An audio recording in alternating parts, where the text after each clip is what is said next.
High, আমি সুপর্ণা। কেমন আছো তোমরা সবাই? আশা করছি সবাই খুব ভালো আছো। তো বেশ অনেক দিনই তো হলো আমি আত্মীয়র বাড়িতে খাওয়া-দাওয়া করে বেশ আরামসে দিন কাটাচ্ছি। তো এবারে আমার ডেইলি লাইফে ফেরা যাক। তো বাড়ি এসেছি। মানে আমি শ্বশুরবাড়ি না গিয়েও আমি বাড়ির বৌমা হয়ে গেছি এরকম একটা অবস্থা। রান্নার কাজটা তো মা আমার উপরেই ছেড়ে দিয়েছে। এটা শুধু আমাকে না, আমার বড় দিদি ছিল, বড় দিদিও রান্না করতো। তারপর বড় দিদির বিয়ে হয়ে গেল, ছোট দিদির ঘাড়ে পড়ে রান্নার দায়িত্ব। তারপর ছোট দিদিরও বিয়ে হয়ে গেল। এবার আমার দায়িত্বে পড়েছে মা রান্নাটা কমই করে, এমনি বাইরের কাজগুলো করে। তো আজকে মা বাবা গেছে পাট চালতে, তাই আমি বাড়িতে রান্না করছি। তবে হ্যাঁ, বাড়িতে ভালো মন্দ কিছু হলে মাই রান্না করে, বাট এগুলা জিনিস আমি রান্না করি। এখনও পর্যন্ত আমি চিকেন মাটন সেরকম রান্না করিনি, মাছটা রান্না করেছি।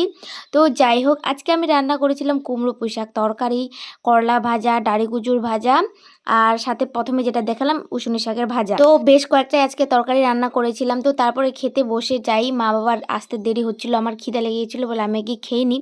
তো তারপরে দুপুরের দিকে আমি ঘুমিয়েছিলাম। বোনু এসেছিল আমার কাছে প্রজেক্টের কিছু কাজ করাতে, ওদের প্রজেক্ট দিয়েছে। তো আগে আমাদের চ্যানেল ফাইল নিতে হতো, A4 সাইজের পেজ নিতে হতো, বাট এখন কিচ্ছু নিতে হচ্ছে না। এই যে দেখো, এখন অত ঝামেলা নেই, টাকাও কম লাগছে। আগে তো A4 সাইজ পেজ তারপর চ্যানেল ফাইল কিনতে হতো, বাট এখন সেগুলো কিছুই করতে হচ্ছে না। এরকম খাতার উপরে লিখে ডিজাইন ফিজাইন করে জমা দিয়ে দাও। আমার মনে হয় এটাই বেস্ট হয়েছে, কারণ চ্যানেল ফাইল আর A4 সাইজের পেজগুলো খুলে যাওয়ার চান্স থাকতো, বাট এটাতে সেরকম কোনো কিছু নেই। বোন বলেছিল খুবই সিম্পল মিনিমাল একটা ডিজাইন করে দিতে, তাই খুবই সিম্পল ছোট্ট করে দুইটা আমি ডিজাইন করে দিয়েছি। একটা ছিল হচ্ছে ইতিহাসের, আর একটা ছিল হচ্ছে মনে হয় ফিলোসফি সায়েন্স। হ্যাঁ, ওটাই হবে। তো করে দিয়েছি, এঁকে দিয়েছি টুকটাক। আর সব কিছু আমাদের যেরকম আগে কলম দিয়ে করতে হতো, বাট এখন ওটা চেঞ্জ করে রুলে পরিণত হয়েছে। এখন কত কি উন্নত হচ্ছে দিন দিন। তো যাই হোক, তারপরে বাবা বিকেলবেলা লঙ্কা বিক্রি করতে নিয়ে গেছিলো, আর আমাদের বাড়িতে এসেছিল মাসি। আর লঙ্কাগুলোতে বালি ধরে কেমন জানি হয়ে গেছিলো, তাই কাপড় দিয়ে মুছে মুছে সেগুলো বিক্রি করতে নিয়ে যাচ্ছে। ধোয়া তো যাবে না, কারণ লঙ্কা ধুলে সেগুলো পচে যাবে, নষ্ট হয়ে যাবে, তার জন্য।